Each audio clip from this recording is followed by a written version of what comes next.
Hello students. तो स्वागत है आपका इस वीडियो में जिसमें हम लोग पढ़ेंगे क्लास 10th का चैप्टर 2 जिसका नाम है बहुपद। बहुपद से संबंधित हम लोग इस वीडियो में 10 ऑब्जेक्टिव प्रश्न हल करेंगे। तो आप लोग वीडियो को अंत तक देखिएगा। अगर वीडियो पसंद आए तो वीडियो को एक लाइक, एक प्यारा सा कमेंट, और अगर आप चैनल पर नए हैं तो चैनल को सब्सक्राइब कर लीजिएगा, जिससे हर वीडियो का नोटिफिकेशन आपको समय समय पर मिलता रहे। तो चलिए वीडियो को स्टार्ट करते हैं। तो देखिए पहला प्रश्न है, एक रैखिक बहुपद का घात होगा। तो देखिए रैखिक बहुपद, रैखिक का मतलब होता है कि चर का घात एक होना चाहिए। चर का घात कितना होना चाहिए? एक।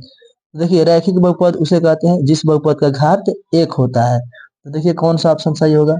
तो ऑप्शन नंबर सी सही होगा। ठीक है, रैखिक बहुपद का घात होगा तो रैखिक बहुपद का घात होता है एक। क्लियर है? देखिए दूसरा प्रश्न, यदि x minus A F x का गुणनखंड है तब एफ ए का मान क्या होगा? ऑप्शन है आपके सामने, देखिए। तो देखिए इसको कैसे सोल्व करना है। तो जब भी बोला जाए कि गुणनखंड है तो उस स्थिति में इसका मान हो जाता है 0। और ये कैसे होता है, आइए ध्यान दीजिए। जैसे मान लीजिए कि एफ एक्स का वैल्यू दिया है x प्लस, यहाँ पर प्लस नहीं माइनस, मान लीजिए x माइनस ए। ठीक है, और हमसे पूछ रहा है मान लीजिए कि एफ ए का मान क्या होगा। ठीक है, ये कब पूछ रहा है? तो यदि x माइनस ए, यदि x माइनस ए इस एफ एक्स का गुणनखंड है, तो गुणनखंड है तो इसके बराबर 0 लेना है। तो क्या करना है कि x का मान क्या मिलेगा बताइए? a मिलेगा। ठीक है, और x का मान a मिला तो यहाँ पर क्या रखना है? यहाँ पर रखना है a। ठीक है, यानी कि x के जगह पर रखना है a। तो देखिए x के स्थान पर क्या रखेंगे? a रखेंगे। तो देखिए x के स्थान पर हमने रख दिया a, और यहाँ पर माइनस है फिर है a। तो a से a कैंसिल हो जाएगा, यानी क्या बचेगा? 0। तो इस प्रकार इस प्रश्न का आंसर क्या हो जाएगा? ऑप्शन नंबर ए सही है। ठीक है, देखिए प्रश्न 3, त्रिघात बहुपद का सबसे व्यापक रूप है। तो देखिए त्रिघात बहुपद का व्यापक रूप होता है a x cube plus b x square plus c x plus d. ये होता है त्रिघात बहुपद का व्यापक रूप। ठीक है, तो स्टूडेंट्स ध्यान दीजिए इसमें कौन सा ऑप्शन सही है। तो देखिए ए एक्स का क्यूब देखिए कहाँ है, देखिए यहाँ पर है a x cube plus b x square plus c x, तो यहाँ है plus c x plus D.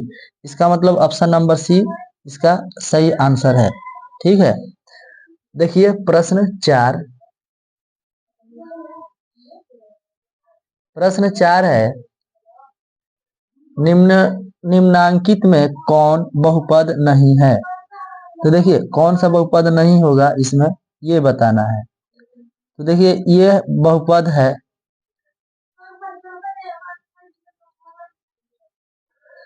तो देखिए बहुपद पहचानने का एक सरल तरीका है, बहुत ही इजी है। ठीक है, बहुपद यदि चर की घात, चर की घात पूर्ण संख्या हो, पूर्ण संख्या हो तो उसे हम लोग बहुपद कहते हैं, अन्यथा उसे बहुपद नहीं कहेंगे। ठीक है, तो चर की घात क्या होनी चाहिए? पूर्ण संख्या हो, तब उसे हम लोग बहुपद कहेंगे, अन्यथा उसे हम लोग बोलेंगे यह बहुपद नहीं है। तो देखिए यहाँ पर चर राशि नहीं लगा है, यानी कि -7 है तो इसके साथ में x की घात 0 है। तो देखिए x की घात 0 का मतलब होता है -7, x की घात 0 का मतलब होता है 1, यानी कि यहाँ पर चर की घात पूर्ण संख्या है, यानी कि ये बहुपद है। यहाँ देखिए चर y है तो y का स्क्वायर, तो देखिए स्क्वायर यानी दो जो घात है, ये भी पूर्ण संख्या है, यानी कि ऑप्शन नंबर बी भी बहुपद है। यहाँ पर देखिए ऑप्शन सी, रूट में x है, रूट में x है, तो रूट में x का मतलब होता है x की घात 1/2। इसका मतलब क्या हो जाता है? x की घात 1/2। तो देखिए चर, चर की घात पूर्ण संख्या होनी चाहिए, तो यहाँ पर देखिए चर की घात पूर्ण संख्या है क्या? 1/2 पूर्ण संख्या होता है? तो बिल्कुल भी 1/2 पूर्ण संख्या नहीं होता है। पूर्ण संख्या होता है 1, 0, 1, 2, 3, इस प्रकार से डॉट डॉट आगे तक चलता रहता है। तो 1/2 पूर्ण संख्या में कभी नहीं आता है, ठीक है। इसलिए ऑप्शन नंबर सी जो होगा इसका सही आंसर होगा, बहुपद नहीं है। ये भी बहुपद है, ऑप्शन नंबर सी जो है बहुपद नहीं है। तो देखिए स्टूडेंट्स, प्रश्न 5, एक घात वाला बहुपद कहलाता है। तो एक घात वाला बहुपद कहलाता है रैखिक बहुपद, इसको आपको याद रखना है। एक घात वाला बहुपद क्या कहलाता है? तो रैखिक बहुपद कहलाता है। देखिए प्रश्न 6, प्रश्न 6 है, निम्नलिखित में कौन बहुपद है? तो देखिए इसमें कौन सा बहुपद है? तो चर की घात अगर पूर्ण संख्या होगा तो हम लोग बोलेंगे कि बहुपद है। अगर चर की घात पूर्ण संख्या नहीं है तो बहुपद नहीं है। ध्यान दीजिए, x यहाँ पर चर राशि क्या है? x है, ठीक है। तो देखिए यहाँ पर अंदर रूट में x दिया है। अगर अंदर रूट में x रहेगा, यानी अगर चर अंदर रूट में रहेगा तो वो बहुपद नहीं होगा, यानी कि यह बहुपद नहीं है। ऑप्शन नंबर बी, यह बहुपद है, यानी कि यह कौन सा बहुपद है भाई? तो ये अचर बहुपद है। अचर बहुपद में x नहीं लगता है या चर राशि नहीं लगता है, ठीक है। तो यहाँ पर मान लीजिए 1 है तो इसके साथ में कुछ नहीं है, तो x की घात क्या है? 0 है, यानी कि यहाँ पर पूर्ण संख्या है चर की घात, इसलिए ऑप्शन नंबर बी सही होगा, ठीक है। और यहाँ पर देखिए ऑप्शन सी में x की घात क्या है? 1/2। 1/2 पूर्ण संख्या नहीं होता है, इसलिए यह बहुपद नहीं है। ऑप्शन नंबर डी जो बोला गया है कोई नहीं, तो ऑप्शन नंबर बी इसका सही होगा, क्योंकि यह बहुपद है, ठीक है। देखिए प्रश्न 7, प्रश्न 7 है, कौन रेखीय बहुपद है? रेखीय बहुपद का मतलब है कि जिस बहुपद में चर की घात 1 होगा उसे रेखीय बहुपद कहते हैं। तो देखिए यहाँ पर चर x है, x का घात अगर कुछ ना दिखे तो यहाँ पर x की घात 1 है, यानी कि जिस बहुपद में चर की घात 1 है उसे रेखीय बहुपद कहते हैं। तो ऑप्शन नंबर ए सही होगा। देख लीजिए यहाँ पर चर की घात 2 है, ये द्विघात बहुपद में चला जाएगा। यहाँ पर x नीचे है, यानी कि x की घात यहाँ पर 1 होने के बजाय यहाँ पर x की घात -1 है, ठीक है। अगर चर निश्चय रहेगा तो उस स्थिति में x की घात क्या हो जाएगा? माइनस हो जाएगा, इसलिए यह बहुपद नहीं है, यह द्विघाती बहुपद है जो कि रेखीय नहीं है। यहाँ पर देखिए ये त्रिघाती बहुपद है जो कि रेखीय नहीं है। तो जिस बहुपद में चर की घात 1 हो उसे रेखीय बहुपद कहते हैं। ऑप्शन नंबर ए सही है। देखिए प्रश्न 8, प्रश्न 8 है, द्विघात बहुपद का सबसे व्यापक रूप है। देखिए द्विघात बहुपद का सबसे व्यापक रूप होता है ax² plus bx plus c, ax² plus bx plus c के रूप को द्विघात बहुपद का व्यापक रूप कहा जाता है। तो देखिए कौन सा ऑप्शन सही होगा? ax² plus bx plus c, option number B सही होगा, ठीक है। देखिए प्रश्न 9, प्रश्न 9 नंबर है,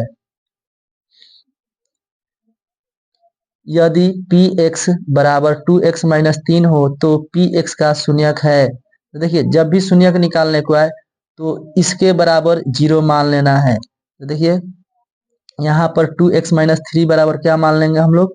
0 मान लेंगे, ठीक है। तो इस प्रकार देखिए 2x बराबर जो बचेगा यहाँ पर 3 आएगा इधर, ठीक है। x बराबर मिलेगा हमें 3/2। तो देखिए जो x का वैल्यू आता है वही हो जाता है शून्यक, क्या हो जाता है? वही शून्यक हो जाता है। तो 3/2 देखिए कौन सा ऑप्शन है? ऑप्शन नंबर सी सही होगा, ठीक है। ये हो जाता है शून्यक, ठीक है। तो देखिए प्रश्न 10, प्रश्न 10 है, 3x² माइनस 12 के शून्यक हैं। तो देखिए 3x² माइनस 12 के शून्यक, इसे हल करने की दो विधि है, ठीक है। दो कैसे? एक ऑप्शन द्वारा हल कर सकते हैं इसको और एक डायरेक्ट मेथड द्वारा। देखिए जिसका भी शून्यक पूछे उसके बराबर में 0 मान लेना है। तो देखिए 3x² माइनस 12 बराबर क्या लेना है? 0। तो यहाँ से मिलेगा 3x² अपने जगह पे रहेगा और 12 देखिए इधर आएगा तो प्लस में हो जाएगा, x² बराबर हो जाएगा 12/3। ये देखिए 3 चला आएगा इधर तो बटे में हो जाएगा, ठीक है।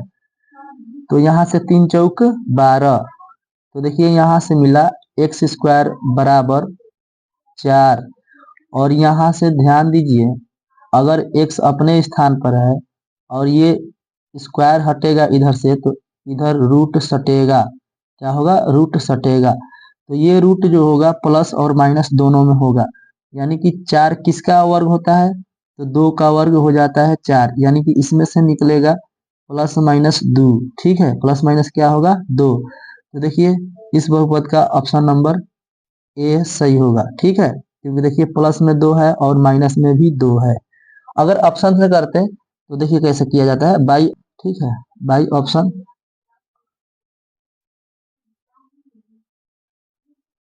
ऑप्शन द्वारा कैसे हल करेंगे इसको, तो जो भी इसमें मान दिया रहता है उसको x के स्थान पर रखना होता है। अगर x के स्थान पर रखने पर जिस भी मान को रखने पर 0 आता है वही उसका शून्यक हो जाता है। तो ऐसा कीजिए, यहाँ पर 2 है तो x के स्थान पर 2 रख लीजिए। 3 x के स्थान पर क्या रखना है, 2 रखना है, 2 रखेंगे, स्क्वायर है, स्क्वायर माइनस 12 है तो माइनस 12 है। देखिए 2 का स्क्वायर हो जाएगा 4, 4 में 3 में गुना होगा तो 4 तिया 12, 12 माइनस 12 बराबर होता है 0, यानी कि ये 2 जो है प्लस वाला 2 इसका शून्यक है इस बहुपद का। माइनस 2 भी रख लीजिए, माइनस 2 रखेंगे तो माइनस 2 का स्क्वायर भी क्या हो जाएगा, 4 हो जाएगा, यानी कि 4 में और इस 3 में गुना होगा तो 4 तिया 12, 12 में से 12 घटेगा फिर से 0, यानी कि माइनस 2 रखने पर भी इसका वैल्यू 0 हो रहा है, इसलिए यह ऑप्शन सही होगा, यह शून्यक होगा, यानी ऑप्शन नंबर ए सही होगा। तो स्टूडेंट्स आप लोग इसका स्क्रीनशॉट ले लीजिए और आप लोग बहुत ही अच्छे से इसका प्रैक्टिस कीजिए। इसी प्रकार के प्रश्न आपके बोर्ड एग्जाम में आएंगे।